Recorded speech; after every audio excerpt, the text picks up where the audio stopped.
In the name of Allah, the most compassionate, the most merciful, and may the peace and blessing of Allah be upon His last and beloved Messenger Muhammad, and may the peace and blessing of Allah be upon you all. The title of this video is Examples from the Quran, the example of the camel. Now, Allah God Almighty in the Quran urges us to ponder and reflect how He created the camels, where Allah states in the Quran in chapter 88 verse 17 the following: do they not look at the camels, how they are created? This is a translation of, as I said, verse 17 of chapter 88 of the Quran. So here Allah God Almighty urges us to ponder and reflect how He created the camel. Now, Allah God Almighty in the Quran urges us to ponder upon His creation. For example, it's mentioned in the Quran the bees, the spider, the camel. Now, why Allah God Almighty directs us to ponder upon these creatures? Because Allah God Almighty wants a believer to be the teacher of others and not the one on the receiving end. And when a believer, as you will see in this episode, when he ponders and reflects upon these creatures of Allah God Almighty, he learns engineering and a lot of knowledge from how Allah God Almighty designed and created these creatures. And that gives him a lot of new discoveries and advances in technology and all kind of branches of knowledge. So if we ponder now upon the camel and how Allah created these creatures, now I will concentrate here, as you can see on the screen, on one kind of observation about the design of Allah Almighty for the camels. You can see that a camel has a lot of mass in the upper part of his body. So if you look at the body of the camel and say, let's think about it, that there is a lot of mass in the upper region, upper part of his body.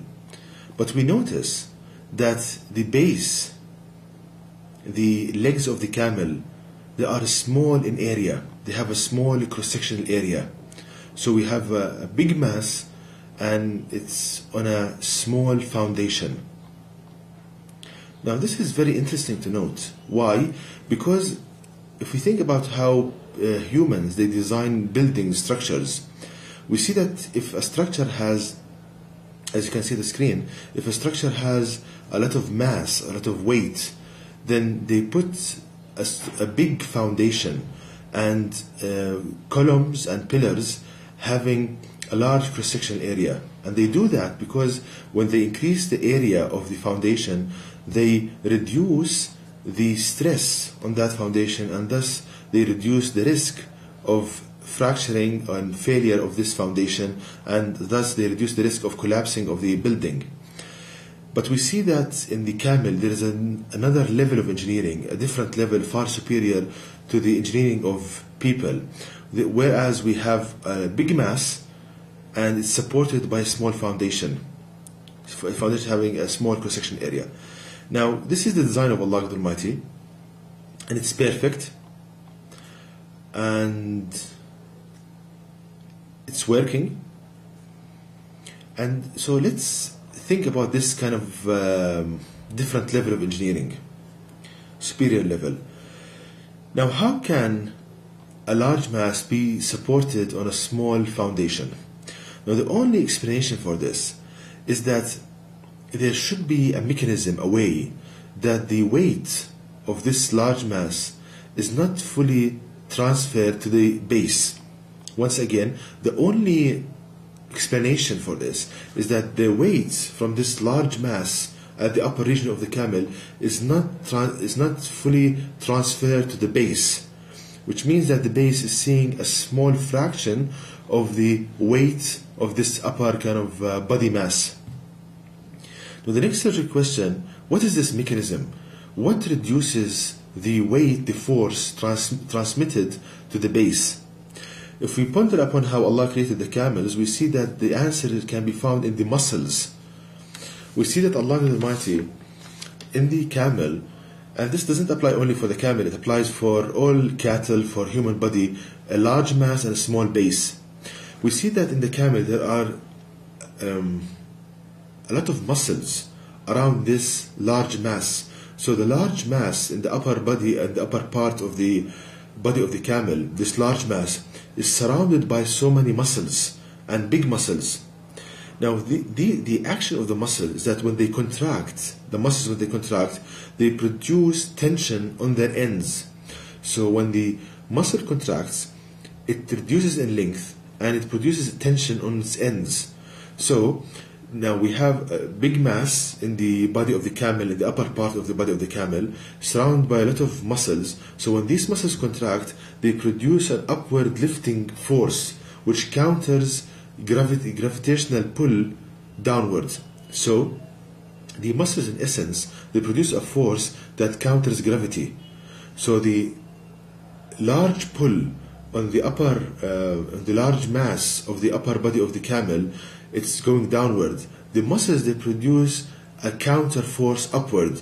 So this force counter force interaction between the muscles and the large mass means that a small fraction of this of the weight of the upper part of the body of the camel is transmitted to the base, which means that we need a small cross-section area to support this weight, this fraction of the weight. So let me say it again.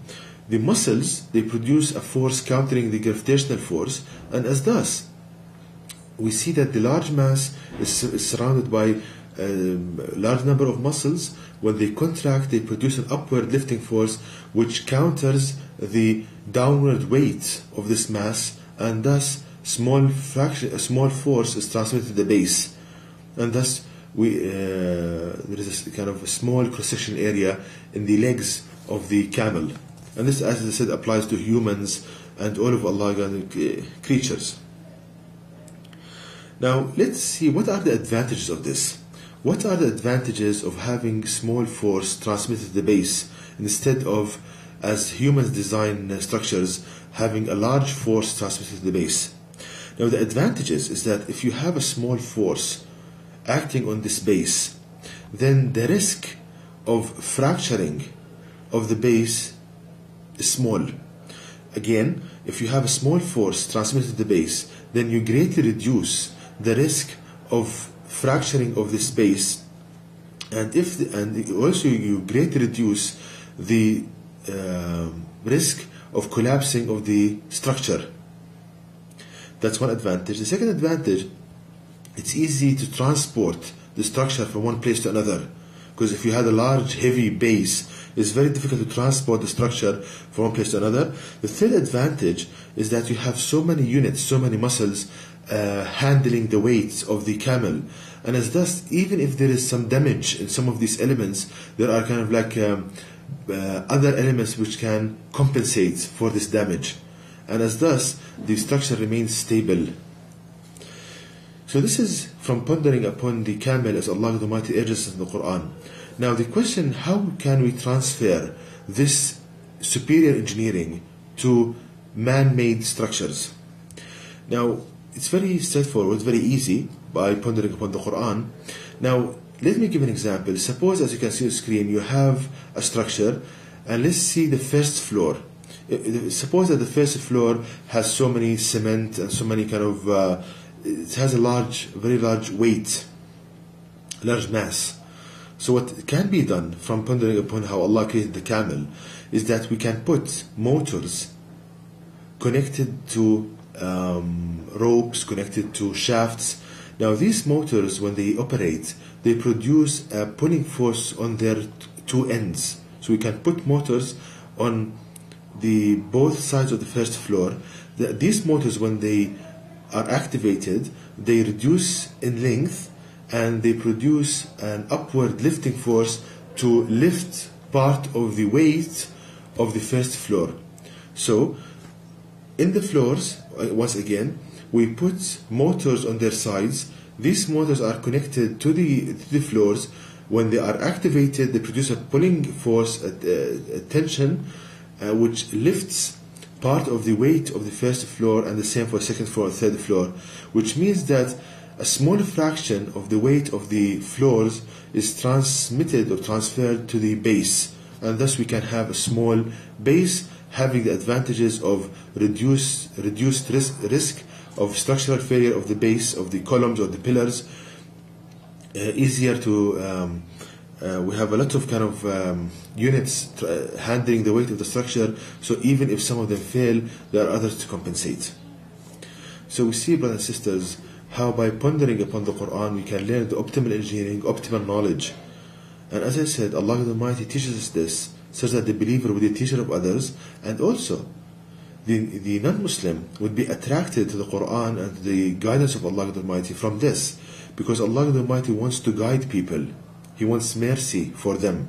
And people who, non-Muslims, they love knowledge. So when they see this knowledge from the Quran, this superior kind of knowledge, they will be attracted to the book, to the Quran, and they will want to learn more, and that would be a way for them to be guided to the message of Allah the Almighty contained in the last revelation to people, the Quran. And to know more details about this topic, please visit my website at www.quran-miracle.com, and you can email me at zaidquran@yahoo.com, and may the peace and blessing of Allah be upon you all.